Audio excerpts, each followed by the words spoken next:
Hello students, this is Shweta Roy. This video is for chapter 3, part 3, the state government. In this video, we are going to discuss about the chief minister and council ministers, in which we have the subtopics term, powers and functions of the chief minister, the council of ministers, power and functions of the council of ministers. Our next topic will be nation state relations. And then we have union territories. So these are some of the topics which we are going to cover in this video. The chief minister and council of ministers.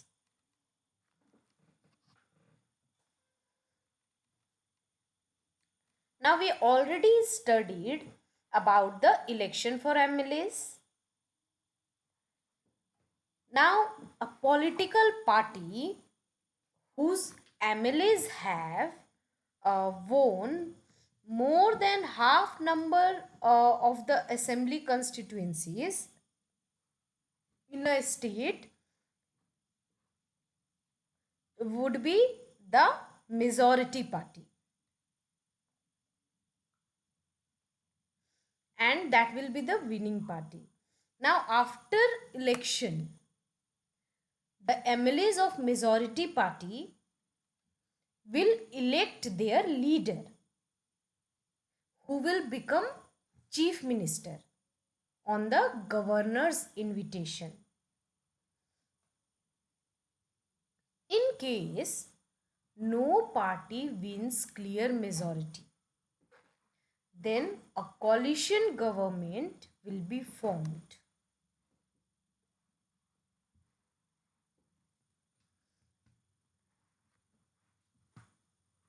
In that case, the leader of largest coalition or single largest party is invited by the governor to form the state government.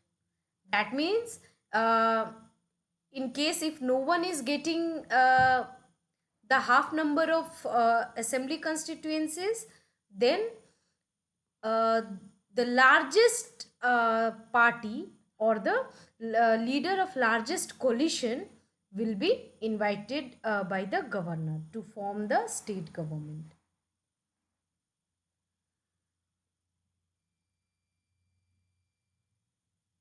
Now the governor appoints the members of council of ministers on the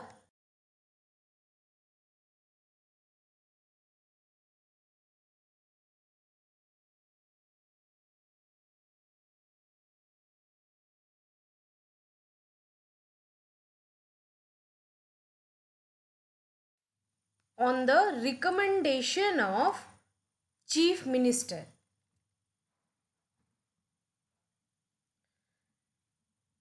Now the political party which forms the government is known as the ruling party. Now all the other members of the legislative assembly who do not become part of the ruling party will be considered as opposition. So here we can see that there will be election for the MLAs. Now if a political party's MLA won more than half number of the assembly constituency in the state, that will be considered majority, and they will elect their leader, who will become chief minister on the invitation of government. If no party,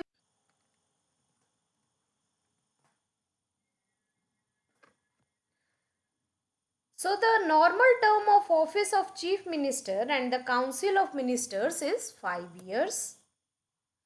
And now we will discuss about the power and function of the chief minister. Chief minister is the real head of the state. He or she supervises the work of entire council of ministers. He or she distributes portfolio to the ministers of the State Council of Ministers.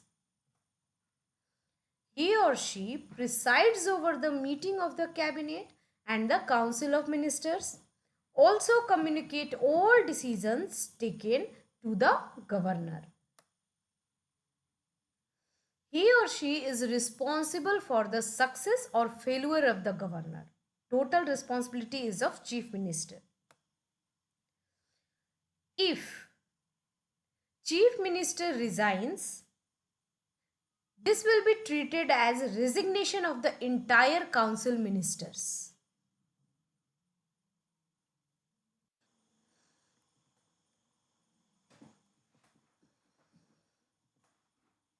Next we have the council of ministers. There are three categories in the council of ministers. So there are cabinet ministers, minister of state and deputy ministers. Now the council of ministers are collectively responsible for the state legislative assembly.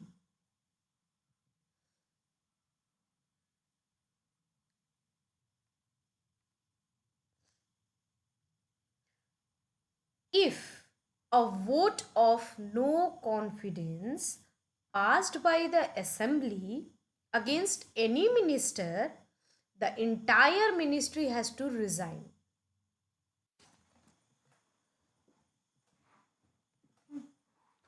Now we will discuss about power and function of the council ministers.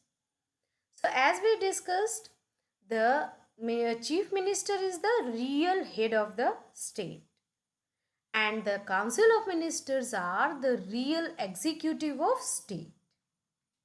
Each department is headed by a cabinet minister or minister of the state. That means there will be a head in each department and that is cabinet minister or minister of the state, and their responsibility will be to run the administration of the state smoothly. Also, they formulates and decides the policies of the states, also implements them effectively. They also maintain law and order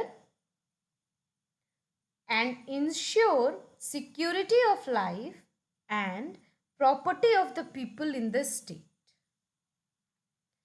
Now, as we already discussed, major appointments of the state is made by the governor. So here governor takes the advice of the council of ministers. Now, majority of the bills are introduced in the legislature and that is by council of ministers. They only introduce the majority of the bills. They prepare the budget. They decides the financial policy and tax structure of the state. So these are all the responsibilities of council of ministers. Now we have nation-state relations. Now, as we know, we have a division of power between the central and state government. Still, the central government has a larger number of powers and resources if we compare it to the state. And state look towards the center for financial assistance. They need the financial assistance from the center. Now we have union territories. So we have 8 union territories and that is governed by the President of India through a Lieutenant Governor, Chief Commissioner, Chief Administrator. Now, Union Territory like Pondicherry and Delhi, they have a legislative assembly and a council of ministers. They have exception, but rest are governed by the President of India through a Lieutenant Governor, Chief Commissioner, Chief Administrator.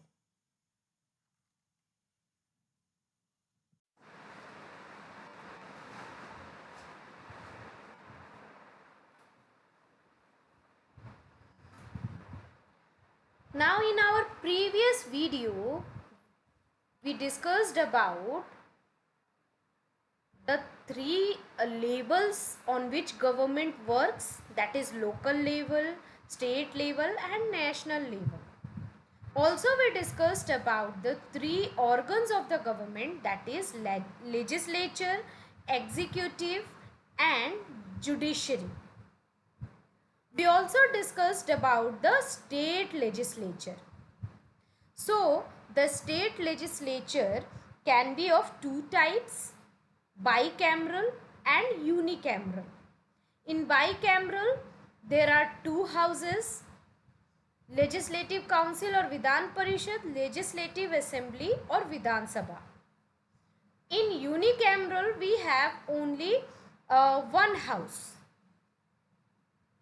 that is Legislative Assembly or Vidhan Sabha.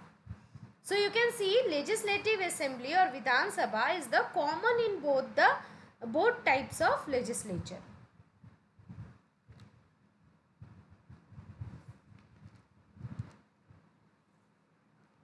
So that time in that video we discussed about the state legislature, and in this video we will discuss about the functions of state legislature.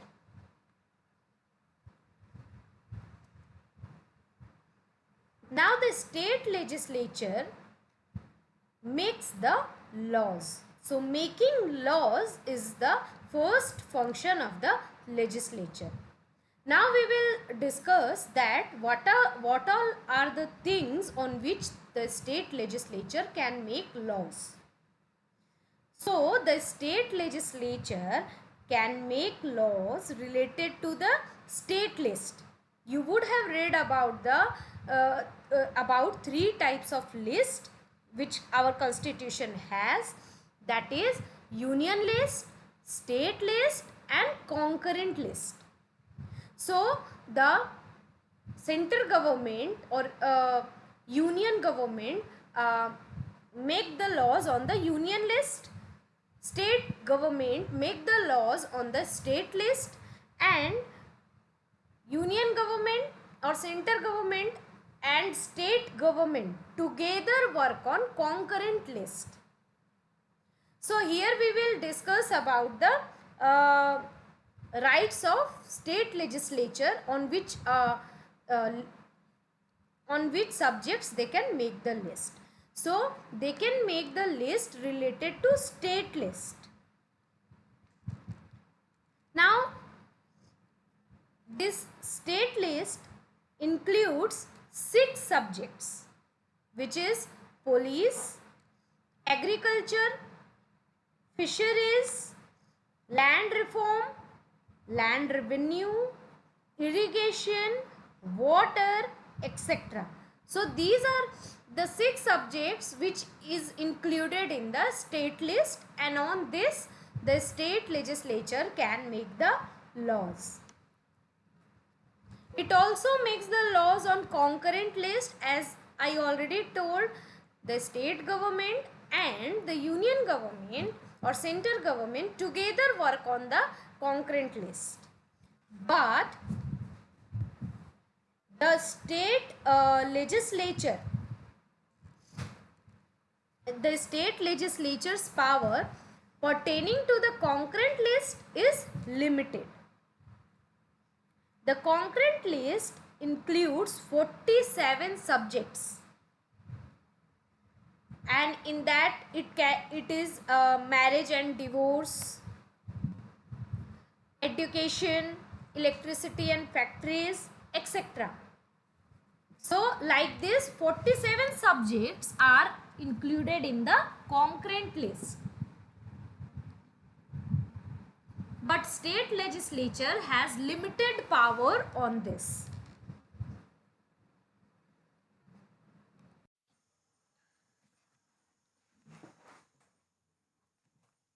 Now, all the decisions taken by the CM and the other ministers are first debated in the legislative assembly, and that is done because in democracy all decisions must be approved by the people. Now people cannot do this themselves. They cannot do this themselves. Thus, their representatives participate in the debate, and they do this on their uh, on behalf of the people. Now, these representatives approve or disapprove the decisions which is taken by the CM and other ministers after the after taking part in the debate on the issues. So here you can see uh, the people's decision is important in the democracy.